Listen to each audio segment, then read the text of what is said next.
83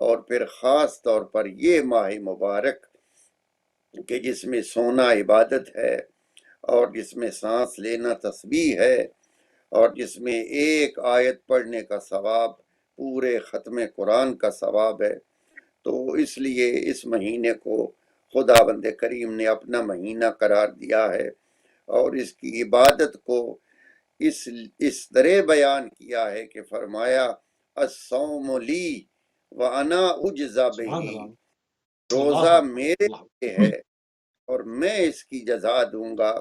حالانکہ نماز بھی اسی کے لیے ہے، حج بھی اسی کے لیے ہے، زکوٰۃ سبحان بھی اللہ، اسی کے سبحان لیے ہے، مگر یہ ایسی عبادت ہے کہ جس کے اندر کوئی بھی ایسی دکھاوے والی بات ممکن نہیں ہوتی۔ خالصتاً للہ، جس نے روزہ رکھا ہے وہ صرف اللہ کے سے رکھا ہوا ہے اور اس میں نہ کوئی وہ ظاہر چاہتا ہے نہ کوئی نمائی چاہتا ہے، اس لیے پروردگار نے فرمایا کہ اس کا اجر میں دوں گا اور اس لیے اس کو ماہ رمضان کو اپنا مہینہ قرار دیا۔ سبحان اللہ، سبحان اللہ قبلہ، بہت ہی عمدہ طریقے سے اس مہینے کے اوپر، اس شہر رمضان کے اوپر، اس کی برکتوں کے اوپر، اس کی فضیلتوں کے اوپر، اس کی مبارک ترین ساعتوں کے اوپر آپ نے جو ہے وہ گفتگو فرمائی۔ پروگرام کے ناظرین جو ہے وہ مزید تھوڑا سا آگے بڑھائیں گے اور اس کو جو ہے وہ مختلف جہتوں کے ساتھ اپنے موضوع کو دیکھیں گے۔ قبلہ ذہنی صاحب، خطبہ شعبانیہ پر کی طرف اگر نگاہ ڈالی جائے، کیونکہ ایک طولانی خطبہ رسول اللہ صلی اللہ علیہ وآلہ وسلم سے، اور راوی امیر المومنین ہے، اور اس کے اندر کیا کچھ موجود ہے قبلہ، اگر کچھ تھوڑے سے مختصر چونکہ وقت ہے اس میں، اگر اس کی طرف کچھ تھوڑی سی توجہ ہمارے نوجوانوں کی آپ مبذول فرمائیں۔ جی، بسم اللہ الرحمن الرحیم، الحمد للہ رب العالمین، والصلاة والسلام علی اشرف الانبیاء واہل بیتہ الطیبین الطاہرین، اما بعد۔ خطبہ شعبانیہ ایک کافی طولانی خطبہ ہے جو کہ امام رضا علیہ السلام سے نقل ہوا ہے، اور شیخ صدوق نے اس کو عیون الرضا میں نقل کیا ہے۔ انہوں نے اپنے آبائے طاہرین علیہ السلام سے نقل کرتے ہوئے امیر المؤمنین علیہ السلام سے یہ نقل کیا ہے خطبہ، کہ جس میں رمضان کے فضائل و مناقب سے لے کر 4 حصوں پر بات کی جاتی ہے۔ رسول خدا صلی اللہ علیہ وآلہ وسلم نے اس میں 4 جہات کھولی ہیں۔ ایک تو فضائل ماہ رمضان، دوسرا اعمال ماہ رمضان، تیسرا تقوی اور پرہیزگاری، اور چوتھا امیر المؤمنین علیہ السلام کا جو تعارف ہے وہ اس میں بیان ہوتا ہے۔ اس خطبے میں ایک خاص بات یہ بھی ہے کہ امیر المؤمنین علیہ السلام، ظاہری بات ہے کیونکہ جب نقل فرما رہے تھے، خود بنفس نفیس اس خطبے کو فقط سننے والے نہیں ہیں بلکہ اس کا جز بھی ہیں۔ تو اس خطبے کو جس طرح میں نے عرض کیا کہ اگر 4 حصوں میں تقسیم کیا جائے تو اس میں رسول خدا، بڑی جلدی سے میں آپ کو عرض کرتا جاؤں کہ ماہ رمضان کے فضائل کے بارے میں رسول خدا صلی اللہ علیہ وآلہ وسلم نے مثلا فرمایا کہ یہ برکتوں کا، مغفرتوں کا، رحمتوں کا مہینہ، وہ شہر اللہ، یہ اللہ تعالیٰ کا مہینہ ہے۔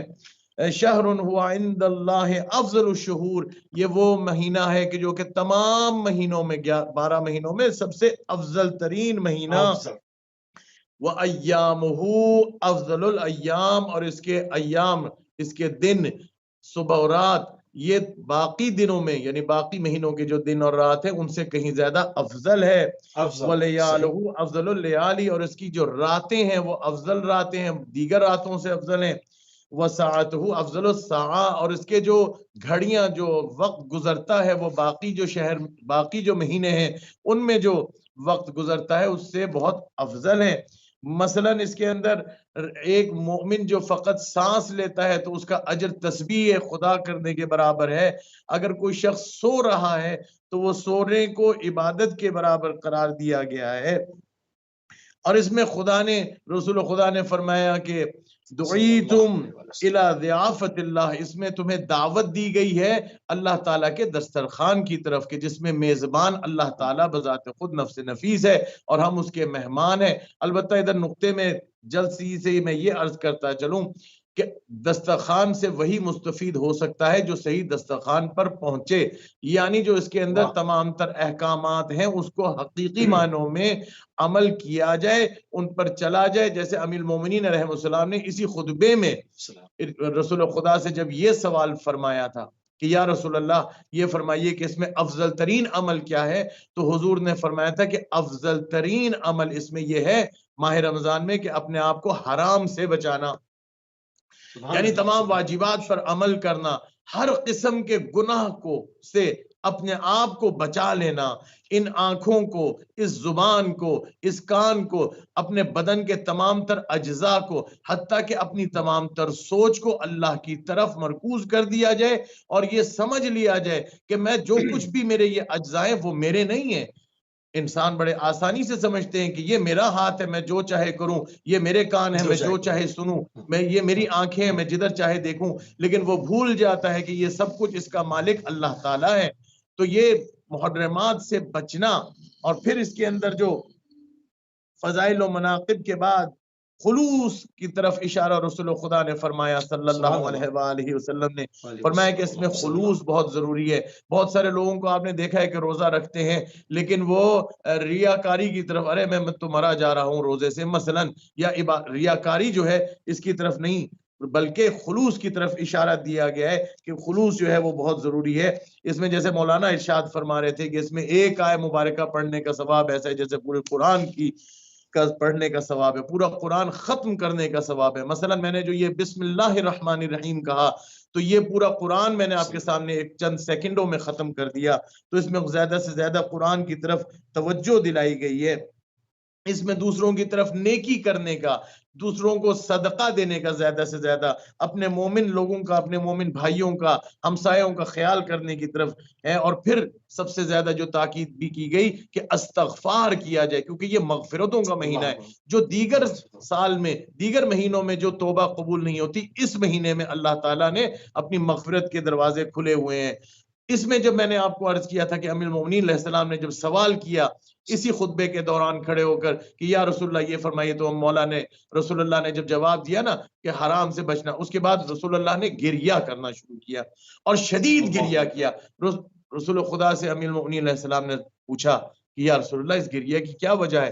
تو فرمایا کہ یا علی، گویا میں دیکھ رہا ہوں کہ اسی ماہ رمضان میں مسجد میں سرب سجود ہیں آپ اللہ تعالیٰ کی بارگاہ میں، اور ایک شقی قلب انسان آ کر آپ کی سر مبارک پر ضربت لگاتا ہے اور آپ کی ریش مبارک کو خون سے تر کر دیتا ہے۔ اور پھر اس میں مولا علی علیہ السلام کا تعارف جو آخری حصہ ہے جس میں اس درس سے شروع ہوتا ہے کہ انہوں نے فرمایا کہ یا علی من قتلک فقد قتلنی، یا علی جو آپ کو قتل کرے اس نے فقط مجھے قتل کیا۔ ومن ابغضک فقد ابغضنی، جو آپ سے بغض رکھے یا علی وہ مجھ رسول سے بغض رکھتا ہے۔ اور پھر فرمایا ومن سبک فقد سبنی، جو آپ کو ناسزا کہے، جو آپ کے بارے میں کوئی برے الفاظ کہے، اس نے مجھے ناسزا کہی، مجھے برا کہا۔ لأنک منی لأنک منی کا نفسی، وجہ کیا فرمائی؟ فرمایا کیونکہ آپ کو مجھے وہ نسبت ہے، آپ میری جان ہیں، آپ میرے نفس ہیں۔ امیر المومنین علیہ السلام کے برابر روح کا من روحی، آپ کی روح میری روح ہے، میری روح ہے، سبحان اللہ۔ طینوں کا من طینی، اور آپ کی جو مٹی ہے وہ میری مٹی ہے۔ اور اس کے اندر پھر دیگر فضائل و مناقب مولا کے انہوں نے بیان فرمائے۔ جی سبحان اللہ، سبحان اللہ قبلہ، بہت ہی خوبصورت طریقے سے، کیونکہ خطبہ شعبانیہ جو کہ ایک طولانی خطبہ ہے اور یقیناً اگر اس کو بیان کیا جائے تو اس کے اوپر پروگرامز چاہیے ہیں، مگر اس کا جو متن تھا اس کے اندر جو خاص نکات ہیں اس کو قبلہ نے جو ہے وہ اس وقت آپ کے سامنے پیش کیا ہے۔ تقوی صاحب، امیر المومنین کا مقام قرآن و حدیث کی روح سے پیغمبر کے بعد کیا ہے؟ یعنی بعد از پیغمبر امیر المومنین کی جو شخصیت ہے اس کو قرآن حدیث نے کس طرح سے بیان کیا؟ کاش مسلمان جو ہیں وہ امیر المومنین علی علیہ السلام سے بغض نہ رکھتے، اور جیسا کہ پیغمبر اکرم صلی اللہ علیہ وآلہ وسلم نے ارشاد فرمایا، یا علی اگر دنیا ساری تیری محبت پر جمع ہو جائے تو خدا جہنم کو خاموش کر دے، کسی کو جہنم میں نہ بھیجے۔ تو اسی طرح اگر بغض اور عداوت اہل بیت لوگوں کے دلوں میں نہ ہوتا اور امیر المومنین علیہ الصلوۃ والسلام کا وہ مقام جو قرآن مجید نے اور پیغمبر اکرم صلی اللہ علیہ وآلہ وسلم نے اپنے فرمودات میں ارشاد فرمایا ہے، تو ہر ایک یہ سمجھتا کہ پیغمبر صلی اللہ علیہ وآلہ وسلم کے بعد نہ کہ علی کے علاوہ کوئی خلافت کا حقدار ہے، نہ علی کے علاوہ کوئی امامت کا حقدار ہے، اور علی علیہ السلام ہی وہ شخصیت ہیں جو صحیح طور پر پیغمبر اکرم کے جانشین ہو سکتے ہیں اور آپ کے مقام عظمت بیٹھ سکتے ہیں۔ اسی لیے جب امیر المومنین علی علیہ السلام خلافت کے زمانہ جب شروع ہوا اور منبر پر تشریف لائے تو یہی جملہ ارشاد فرمایا کہ قد رجع الحق الی مکانے، حق جو ہے وہ اپنے مکان پر اب لوٹا ہے، اب اس کے اوپر وہ شخص بیٹھا ہے کہ جس کا بیٹھنا جائز تھا، اور مقام پیغمبر پر بیٹھے، حالانکہ آپ سے آنے والے ایک ایک سیڑھی چھوڑ کر بیٹھتے تھے، امیر المومنین اسی جگہ پر بیٹھے سبحان جہاں پیغمبر اللہ اکبر، صلی اللہ علیہ سبحان اللہ، وآلہ سبحان اللہ، وسلم، اور پھر سبحان قرآن اللہ۔ مجید اور احادیث آپ کے فضائل پر ہیں۔ لوگ جو ہے وہ معمولی کنیکشن نکال کر آیات کے معنی اور تفسیر کو اپنی مرضی پر کر کے بعض خاص لوگوں کو قرآن مجید کے اندر اپنے فضائل تلاش کرتے ہیں، مگر امیر المومنین کی مدح اور آپ کی شان کا تو پورا قرآن قصیدہ ہے۔ خدا نے ارشاد اللہ اکبر، فرمایا جب مباہلہ کے میدان میں جانا تھا تو علی علیہ الصلوۃ والسلام کو پیغمبر اکرم کا نفس قرار دیا، وَأَنفُسَنَا وَأَنفُسَكُمْ، تم اپنے نفسوں کو اور اپنی جانوں کو لے کر آؤ، اور پیغمبر اپنی جان کو لے کر آئے گا۔ آج دنیا کس طرح یہ کہتی ہے کہ صحابہ کے اندر مقام کو تلاش کر کے نمبر لگائیں گے کہ علی کا کون سا نمبر ہے، جو نفس سے پیغمبر ہو، جو ہو بہو پیغمبر ہو، اور پیغمبر کے بعد جس کی شان سب سے بلند ہو، اس کے لیے درجہ بندی کیسے ہو سکتی ہے؟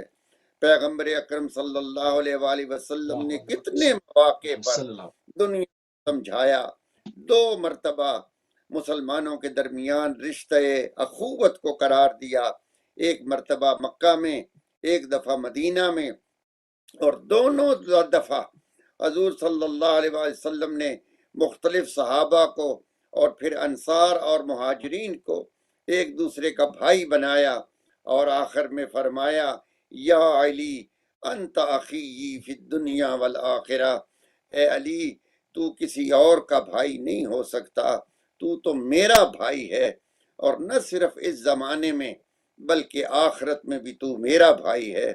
اور پھر سبحان اللہ، سبحان خدا کریم نے آپ کی ولایت کا جب اعلان کیا، مسجد النبی میں آپ کی انگشتر جو ہے اس کو زکوٰۃ دے کر نماز کے ساتھ زکوٰۃ کو جوڑ دیا، حالانکہ یہ دونوں ایسے افعال ہیں کہ نماز کا تعلق جو ہے وہ جسمانی اعمال سے ہے، رکوع ہے، سجدہ ہے، نیت ہے، زکوٰۃ کا تعلق مال سے ہے۔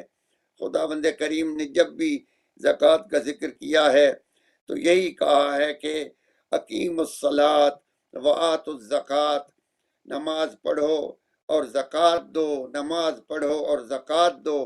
یہ میرے مولا کا کام ہے کہ جس نے اس کا مصداق بن کر دکھایا اور نماز کو زکوٰۃ کے ساتھ ملا دیا، اور دوران نماز بھی ادا ہو رہی ہے اور زکوٰۃ بھی ادا ہو رہی ہے، اور یہ اللہ کو پسند آیا کہ فوراً جبرائیل آئے اور آ کر کہا انما ولیکم اللہ ورسولہ والذین آمنوا الذین یقیمون الصلاۃ ویؤتون الزکاۃ وہم راکعون۔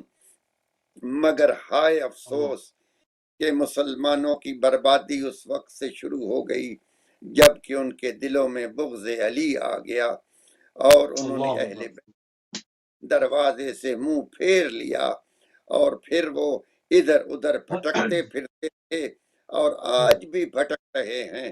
اہل بیت سے نہ دین لیا، اہل بیت سے نہ فقہ لی، اہل بیت سے نہ قرآن لیا۔ دنیا تاریخ شاہد ہے کہ تیسرے خلیفہ کے زمانے میں جب قرآن کی جمع آوری ہوئی اور مختلف لوگ اپنے اپنے ہاتھوں سے لکھے ہوئے نسخے لے کر آئے، علی امیر المومنین علیہ الصلوۃ والسلام بھی وہ نسخہ لے کر آئے جس کو آپ نے اپنے ہاتھ سے ترتیب دیا تھا، اور پھر ہر آیت کے ساتھ اس کا شان نزول بھی بیان کیا تھا۔ واللہ آج اگر وہ قرآن مسلمانوں کے ہاتھوں میں آ جاتا تو کسی تفسیر کی ضرورت نہیں تھی، کسی تشریح کی ضرورت نہیں تھی۔ یہاں میں یہ عرض کرتا چلوں، کوئی اس کو غلط معنی نہ پہنائے، یعنی اس سے یہ مراد نہیں ہے کہ علی علیہ السلام نے جو لکھا تھا وہ کوئی اور قرآن تھا۔ اس کے سپارے الگ تھے، اس کی صورتیں الگ تھیں، اس کی ترتیب الگ تھی۔ ہاشا وکلا، یہ بات نہیں ہے۔ قرآن یہی ہے صحیح صورت میں جو آج موجود ہے، صرف فرق یہ تھا کہ امیر المومنین نے ہر آیت کے مصداق کو بھی لکھا تھا، شان نزول کو بھی لکھا، کہ یہ کس کے لیے نازل ہوئی، کہاں نازل ہوئی، یہ سارا مفصل بیان تھا۔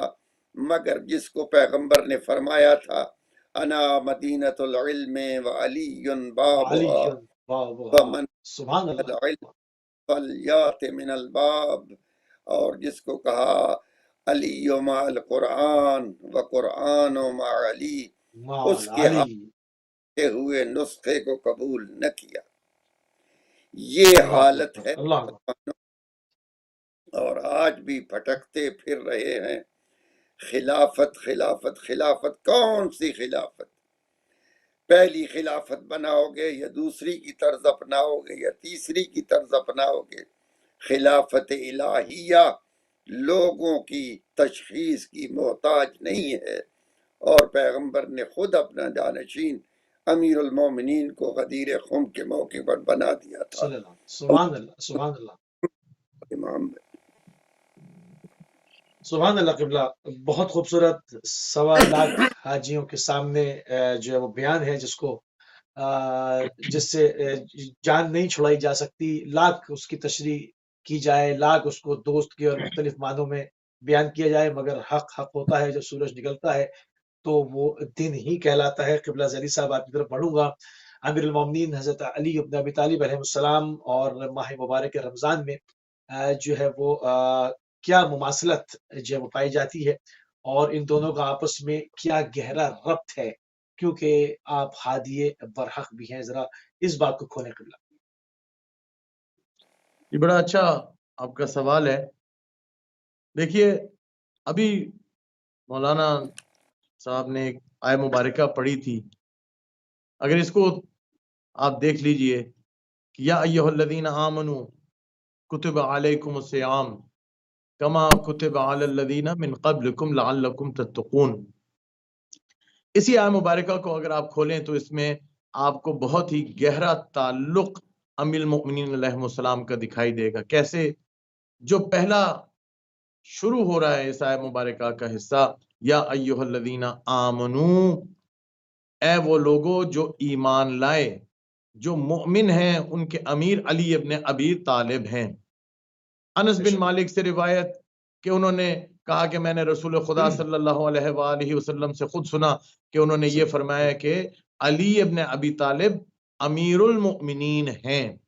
اسی طرح ابن عباس سے روایت کہ جس میں انہوں نے فرمایا کہ قرآن میں جہاں جہاں بھی یا ایھا الذین آمنو آیا ہے، اس سے مراد یہ ہے کہ یہ ان لوگوں کے لیے ہے کہ جن کے سید اور مولا اور امیر علی ابن ابی طالب ہیں، اسی وجہ سے ان کو امیر المؤمنین کہا جاتا ہے۔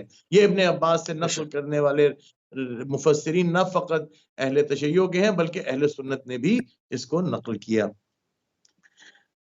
اب ادھر سے آگے آپ چلیے کہ یا ایھا الذین آمنو، یعنی اس کا مطلب یہ ہوا کہ اے علی والو، یا ایھا الذین آمنو کتب علیکم الصیام، تمہارے پر روزے سیام فرض کر دیے گئے، واجب کر دیے گئے۔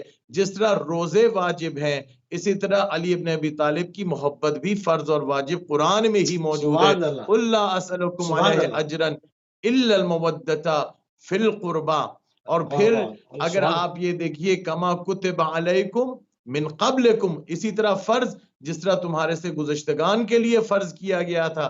تو علی ابن ابی طالب کی محبت اور ولایت کو بھی ماننا اور قبول کرنا، ان سے محبت کرنا گزشتہ امتوں میں بھی تھا. حیات القلوب میں علامہ مجلسی نے لکھا کہ حضرت موسیٰ علیہ السلام کے زمانے میں وہ جو لڑکا جس کے پاس وہ گائے تھی جس سے خریدی گئی تو وہ کھال میں ڈالا جاتا تھا مال اور وہ کھال بڑھتی جاتی تھی، تو امام صادق علیہ السلام سے روایت نقل کی، فرمایا کہ اس شخص میں فقط خوبی یہ تھی کہ وہ اہل بیت اطہار علیہ السلام سے خصوصاً علی ابن ابی طالب سے بہت زیادہ محبت کرتا تھا.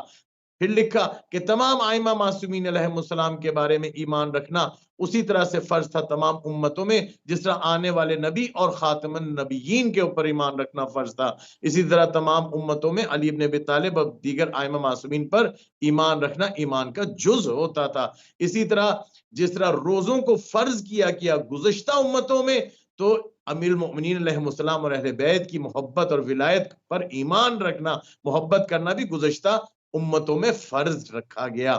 پھر آپ یہ دیکھیے کہ گزشتہ امتوں کے اندر جو فرض کیا گیا اور آج بھی یہ روزے فرض ہیں، اس کی کیا وجہ؟ کیونکہ یہ فطری تقاضوں کے نزدیک ترین چیز ہے. جو فکری تقاضوں سے جڑی ہوئی شے ہوتی ہے وہ تبدیل نہیں ہو سکتی، کیونکہ انسانی فطرت تبدیل نہیں ہوتی. لہٰذا روزوں کو اس لیے تبدیل، دیگر شرعی احکام کو جہاں تبدیل کیا گیا، روزوں کو ہٹایا نہیں تبدیل کیا گیا. روزے فرض رہے تمام امتوں میں. اسی طرح محبت علی بھی تبدیل نہیں کی گئی، کیونکہ یہ فطری تقاضا ہے. محبت اہل بیت علیہ السلام فطری تقاضا ہے، تمام امتوں میں اس کو رکھا گیا. پھر بعد میں جو آخری حصہ آئے مبارکہ وہاں پر جو پچھلی امتیں تھیں جہاں پر مولا امیر المومنین کی ولایت ان کو بھی دی گئی تھی، ان کو بھی کہا گیا تھا کہ اس کے اوپر ایمان رکھنا جز ہے. جس طرح ہم سابق انبیاء کے اوپر ایمان نہ رکھیں تو ہمارا دین مکمل جو ہے وہ نہیں ہوتا. تو وہاں پر مولا امیر المومنین کے مختلف ناموں سے ان کو جانا جاتا تھا، یا اسی نام سے حیدر کرار سے یا علی ابن ابی طالب کے نام سے. جی وہ تو جو ان کی زبان تھی، جو ان کے اس زمانے کی جو کتب تھیں، مثلا ایلیا کہا جاتا ہے، تو زبور کے اندر ان کو جس طرح یاد کیا گیا، مختلف ناموں سے ان کو یاد کیا گیا. آسمانی جتنی بھی مختلف کتب موجود ہیں ان میں امیر المؤمنین علیہ السلام کا نام موجود ہے، اور یہ یہود و نصارہ ان پر ایمان رکھتے تھے. یہ اور بات ہے کہ بعد میں تحریفات ہوئیں اور پھر وہ علی ابن ابی طالب علیہ السلام کو بھول گئے. البتہ یہ موجود تھا اور تمام انبیاء علیہ السلام اس کے اوپر اشارہ فرماتے تھے. تو خیر یہ جو بات ہے یہ جز تھا، ہر مذہب کے عقیدے کا جز تھا ولایت علی ابن ابی طالب. اب آگے اس سے آگے چلیے کہ یہ سب کچھ جو اللہ تعالیٰ نے فرمایا کہ رمضان کے جو روزے ہیں ان کو فرض کیا گیا، کیوں؟ لعلکم تتقون، فرمایا گیا اس کی وجہ یہ ہے تاکہ تم متقی ہو جاؤ، تاکہ تم تقوی اختیار کرو، پرہیزگاری کرو، حرام سے بچو، واجبات پر عمل کرو. اس کی یہ وجہ بتائی گئی نا. تو پھر اس کا مطلب یہ ہوا کہ اگر انسان پہلے سے متقی و پرہیزگار ہوتے تو ان کو پاک کرنے کی ضرورت نہ تھی. ان کو ضرورت ہے، احتیاج ہے کہ سارا سال کی گندگی ان کے اوپر سے اتاری جائے، گناہ معاف کیے جائیں، تو پھر روزے فرض کیے گئے. ایسا ہی ہے نا، لعلکم تتقون. رمضان کا جو مہینہ، یہ رمضان کا لفظ بھی رمضان سے نکلا. رمضان سے مراد کیا کہ یہ گناہوں کو جلا دیتی ہے، تپتی ہوئی دھوپ جس طرح ہوتی ہے گناہوں کو جلا دیتی ہے. تو امیر المؤمنین علیہ السلام کے بارے میں رسول اللہ نے کیا نہیں فرمایا تھا کہ یا علی، آپ سے محبت رکھنے کا مطلب یہ ہے کہ جس نے آپ سے محبت کی تو گناہوں کو اس طریقے سے آپ کی محبت مٹا دیتی ہے جیسے آگ کسی لکڑی کو جلا دیتی ہے. تو اس کا مطلب یہ ہوا کہ جہاں روزے جس طریقے سے آپ کے گناہوں کو معاف کرنے کا سبب بن رہے، تو اب مولا علی علیہ السلام کی محبت بھی اسی طریقے سے ہے. اور پھر یہ اس کی ضرورت، جس طرح میں نے کہا کہ روزوں کی پڑھی ہے، تو پھر یہ روزے واجب ہوئے. اسی طرح امیر المؤمنین علیہ السلام کی محبت اگر لوگ پہلے سے دل میں موجود ہوتی تو حکم نہ دیا جاتا قل لا اسألکم علیہ اجرا الا المودۃ فی القربى. دیکھ لیجئے کہ جس طرح مولانا صاحب نے ابھی وہ روایت بتائی تھی کہ لو اجتمع الناس علی حب علی ابن ابی طالب، لما خلق اللہ نارا، رسول خدا نے کیا نہیں فرمایا تھا؟ کیا سنی شیعہ نے اپنی کتب میں نقل نہیں کیا کہ یا علی اگر لوگ آپ کی محبت پر اتفاق کر لیتے، جمع ہو جاتے، بے شک، تو اللہ تعالیٰ اللہ اکبر، جہنم کی آگ کو خلق ہی نہ کرتا۔ خلق ہی نہ۔ جی سبحان اللہ قبلہ، سبحان اللہ، بہت ہی عمدہ بہت ہی عمدہ طور سے جو امیر المومنین علی بن ابی طالب علیہ السلام کا ربط ہے ماہ مبارک کے ساتھ، کیونکہ تمام روحوں کی، تمام عبادتوں کی روح جو ہے وہ حب اہل بیت علیہ السلام ہے۔ اگر اہل بیت علیہ السلام کے محبت دل میں نہ ہو اور عبادتیں کیے جائے، چاہے پہاڑ احد کے برابر صدقہ دیا جائے، مگر پروردگار کی نگاہ میں وہ کوئی معنی نہیں رکھتا۔ اس کے اوپر متعدد روایات ہمارے پاس تواتر کے ساتھ تمام ہی مشرب و مکتب سے موجود ہیں، اور اس کو جھٹلایا نہیں جا سکتا۔ تقوی صاحب، مولا امیر المومنین کی بندگی کا انداز خدا کے حضور کیا تھا، ذرا اس کو بیان فرمائیے۔ جی ہاں، عرض یہ کروں کہ دشمنوں نے تو بغض میں آ کر امیر المومنین کی شخصیت کو مسخ کرنے کی کوشش کی اور ان کے فضائل کو چھپایا، اور آپ کے جو خاص خطاب تھے وہ بھی دوسروں پر فٹ کرنے کی ناکام کوشش کی۔ لیکن گلہ اپنوں سے بھی ہے کہ انہوں نے بھی امیر المومنین علیہ السلام کو صرف مرد میدان، ایک بہادر، ایک جنگجو، ایک بہترین علمدار ایسا ہی سمجھا، اور ایسا ہی آج تک آپ کی شخصیت پر نظر ڈال رہے ہیں۔ امیر المومنین علیہ السلام کی ذات کے جو اور پہلو ہیں، جیسا کہ آپ نے سوال کیا ہے، اس کے اوپر ہمارے لوگوں کی بھی توجہ نہیں ہے۔ ہمارے ہاں بھی مجالس میں اور بیانوں میں یہ نہیں بتایا جاتا کہ امیر المومنین عبد خدا ہونے کی حیثیت سے کیسے تھے، اللہ اور ان کے درمیان تعلق کیسا تھا، وہ کس طرح خدا کی عبادت کرتے تھے، اور خدا کے حضور میں انہوں نے کیسی سادہ زندگی گزاری، اور دنیا سے لا تعلق کا جو علی علیہ السلام نے مظاہرہ کیا وہ یقیناً انبیاء میں سے بھی کوئی نہ کر سکا۔ تو یہ پہلو جو ہے یہ تشنہ بیان ہے، اور امیر المومنین کی شخصیت کو ہمارے سامنے مکمل طور پر ظاہر نہیں کرتے، اور اسی وجہ سے محبان امیر المومنین علیہ السلام چونکہ اس طرف متوجہ نہیں ہیں، اس لیے ان کی اصلاح بھی نہیں ہو رہی۔ وہ بھی اپنی زندگیوں کو امیر المومنین کے راستے پر ڈالنے سے قاصر ہیں، انہیں پتہ ہی نہیں ہے کہ علی علیہ السلام کے یہ جو کمال ہیں، کمال بندگی جو ہے وہ کس حد تک پہنچا ہوا تھا۔ یقیناً ائمہ علیہ السلام میں سے بھی کوئی اس مقام کو حاصل نہ کر سکا جو امیر المومنین علیہ السلام کا مقام تھا، اور یہ ان کی ذات کے ساتھ مخصوص تھا۔ ارشاد فرماتے ہیں کہ اے دنیا، میں نے تم سے 24 سال صرف جو کی 2 روٹیاں کھائی ہیں، 24 سال جو کی 2 روٹیاں اور کھدر کا پرانا لباس۔ اور جب ابن عباس نے آ کر کہا مولا آپ کی خلافت کا اعلان ہو گیا ہے، مبارک ہو، ہاتھ میں جوتی تھی جس کو گانٹھ رہے تھے، تو فرمایا ابن عباس اگر اس جوتی کو لے جا بازار میں اس کی کیا قیمت ہوگی؟ کہا مولا اس کے اوپر تو اب گانٹھ بھی نہیں لگ سکتی، اس کو کون خریدے گا؟ فرمایا علی کی نظر میں اس سارے جہان کی بادشاہی اور حکومت کی حیثیت اس جوتی سے بھی کم ہے۔ یہ تھے امیر المومنین علی علیہ السلام، اور عبادت کا کیا انداز ہے۔ امام زین العابدین علیہ السلام رات کو جب عبادت کرتے تھے، ضعیفی بھی تھی، بیماری بھی تھی، گریہ وزاری بھی تھی، تو ایک دن امام محمد باقر علیہ السلام نے کہا بابا جان آپ تھوڑا کم کھڑا ہوا کریں، نوافل میں تھوڑا کم وقت لگائیں، آپ کی طبیعت بہت ناساز ہے، مجھے آپ پر ترس آتا ہے۔ کہا بیٹا وہ اندر سے وہ صندوق سے نکال کر وہ رجسٹر لے آؤ جس میں میرے دادا علی علیہ السلام کی عبادتیں لکھی ہوئی ہیں۔ جب وہ رجسٹر لے کر آئے تو آپ نے کھول کر پڑھا تو آنکھوں سے آنسو ہائے نکلے اور کہا کون ہے، کس کی مجال ہے کہ وہ علی جیسی عبادت ہائے کر سکے، علی ہائے جیسی اللہ نمازیں اکبر، پڑھ، جو سید اللہ اکبر، العابدین تھے، جو زین العابدین تھے، وہ یہ کہیں کہ میری کیا مجال ہے۔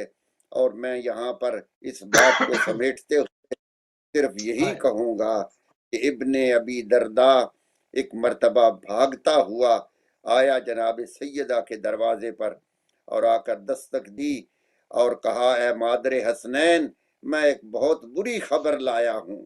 بی بی نے پوچھا خیر ہو، کیا ہوا؟ کہا میں نے مسجد میں علی علیہ السلام کو اس حالت میں دیکھا ہے کہ شاید ان کا انتقال ہو چکا ہے، ان کی سانس بھی محسوس نہیں ہو رہی تھی اور بدن میں کوئی حرکت بھی نہیں تھی، تو میں بھاگ کر آپ کو اطلاع دینے کے لیے آیا ہوں۔ بی بی نے ارشاد فرمایا اے ابن ابی درداء تم نے ابو الحسن کو کس حالت میں دیکھا تھا؟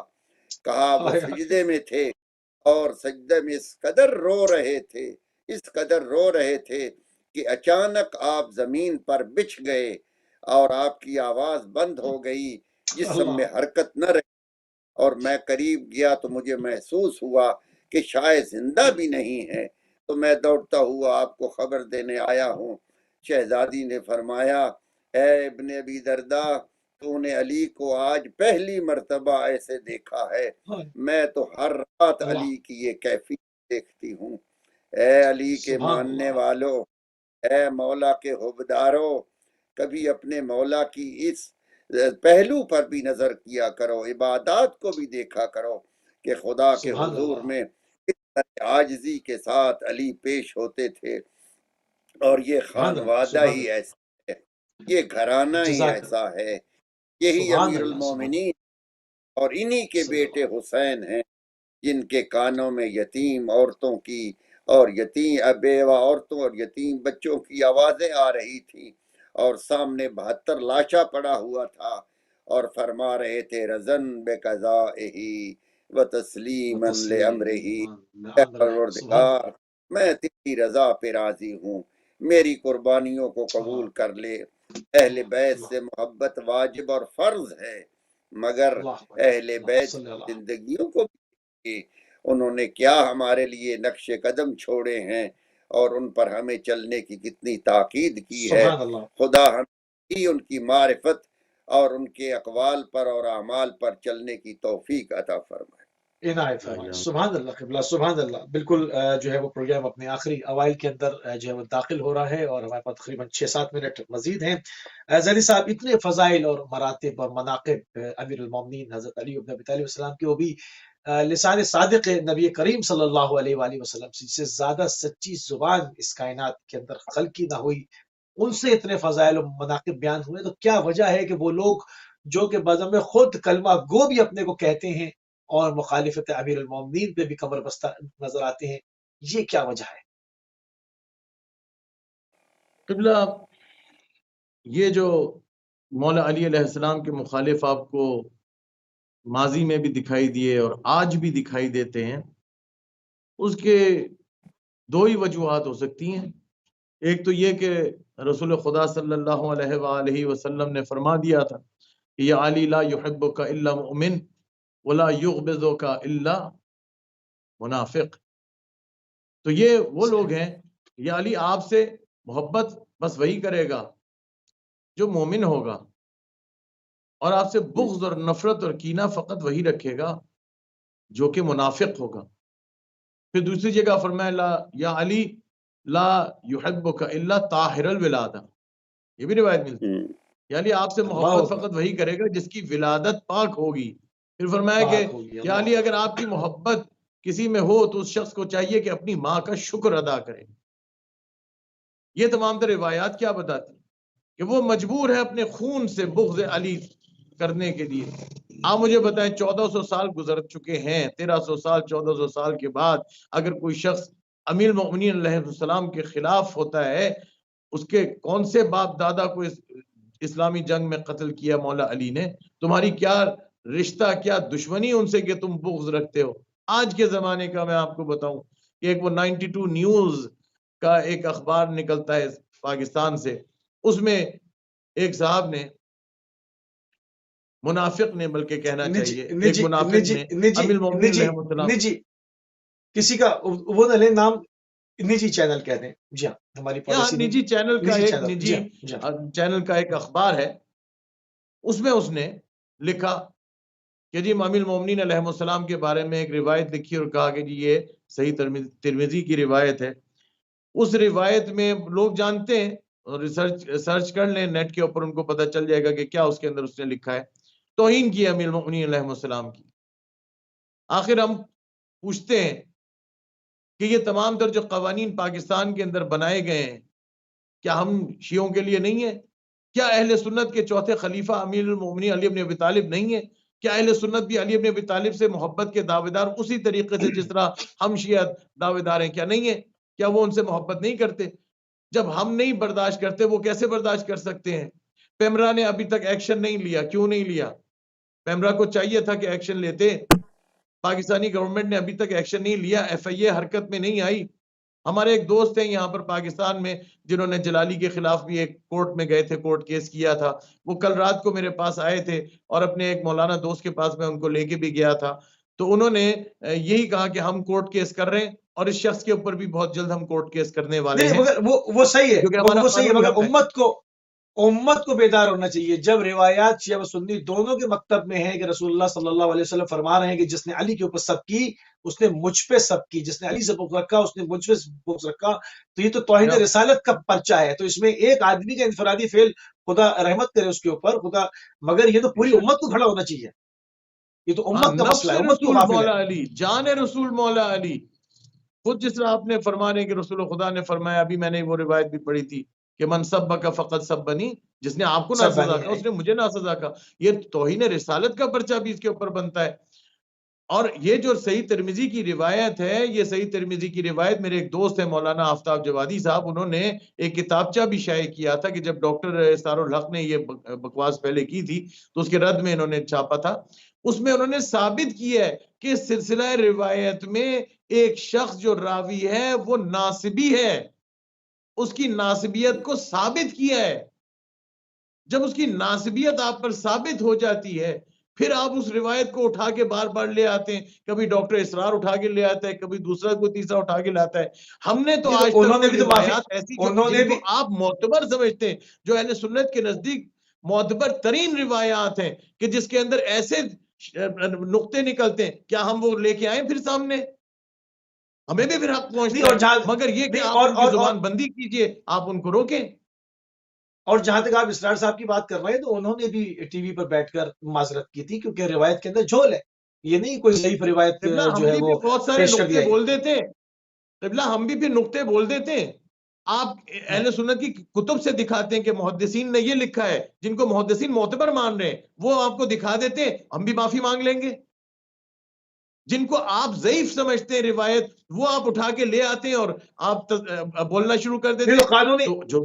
قانونی اعتبار سے جو بھیڑ چال کا یہ ماحول ہے، اس کو کنٹرول کرنا چاہیے۔ اسلامی جمہوریہ ہے، ایک احترام ہونا چاہیے، تمام مذاہب کے درمیان ایک مطلب ایک ہم آہنگی ہونی چاہیے۔ تو اتحاد بین المسلمین ضروری ہے، لیکن اس کا مطلب یہ نہیں کہ ایسے ایسے اشخاص جب کھڑے ہوں تو آپ ان کے خلاف نوٹس نہ لیں۔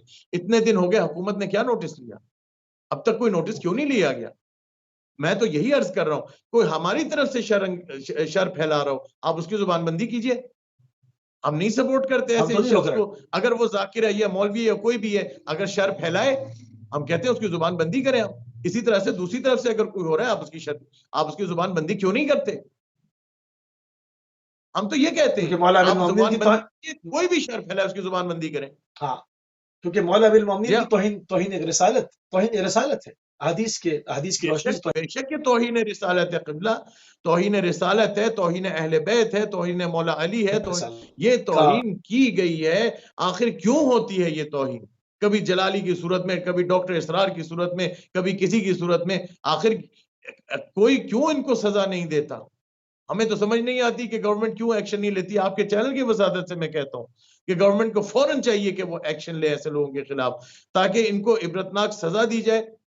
مزید اصل میں سے کوئی ایسا دیکھا یہ گیا ہے کہ جب بھی مقدس مہینے آتے ہیں، ماہ مبارک ہو یا محرم الحرام ہو، جان کے فتنہ انگیزی کی جاتی ہے، کیونکہ ایک بڑا خوبصورت ایک دسترخوان بچھا ہوتا ہے مختلف ٹی ویز کے اوپر، اس پہ سب شیعہ و سنی سب بیٹھ کر اتحاد کی بات کر رہے ہوتے ہیں، تو کوئی نہ کوئی ایک آدھ بیچ میں فتنہ چھوڑا جاتا ہے تاکہ اس تمام جو ایک روحانی ماحول ہے اس کو سبوتاج کیا جائے. بہرحال ہمارا ٹائم ختم ہو گیا. انتہائی کہ باہر سے مشکور پیسے آتے ہوں، ملک دشمن عناصر پیسے دیتے ہوں کہ آپ یہ کام کریں، جو بھی ہے آپ روکیں اس ماہ کو. رمضان سے شروعات کریں، محرم تک جائیں اور پھر یہ تیاری کریں. باہر کے لوگ پیسے دیتے ہوں گے، انڈیا ہے بالکل ٹھیک. مطلب دوسرے ممالک وغیرہ جو بھی ہیں پیسے جو بھی دیتے ہوں. کرتے ہوں حکومت کا کام ہے وہ روکنا، اس کو معلوم کرنا. حکومت کا بہرحال خیر ہمارا جی ہاں. کام ہے آواز اٹھانا اس کے اوپر. ناظرین ہمارے پروگرام کا ٹائم جو ہے وہ تمام ہو گیا. ہم انتہائی مشکور و ممنون ہیں اپنے دونوں مہمانان گرامی کے جنہوں نے اس وقت ہمارے پروگرام میں شرکت کی. ماہ مبارک اور سیرت امیر المومنین حضرت علی بن ابی طالب علیہ السلام کے اوپر سیر حاصل گفتگو ہوئی. وقت میں رہتے ہوئے، کیونکہ وقت کی قلت ہوتی ہے اور اسی وقت میں رہتے ہوئے تمام چیزوں کو ڈیلیور کرنا ہوتا ہے. ہم انتہائی مشکور ہیں جناب سید مصدق حسین تقوی صاحب کے اور سید رضا حسین زیدی صاحب کے. آپ دونوں کے انتہائی مشکور ممنون ہے. ہمیشہ آپ اپنا قیمتی ٹائم اہل بیت ٹی وی کو دیتے ہیں. ناظرین ہمارے پروگرام کا ٹائم تمام ہوا. ہماری اور آپ کی اگلی ملاقات انشاءاللہ UK ٹائم سے کل 4 بجے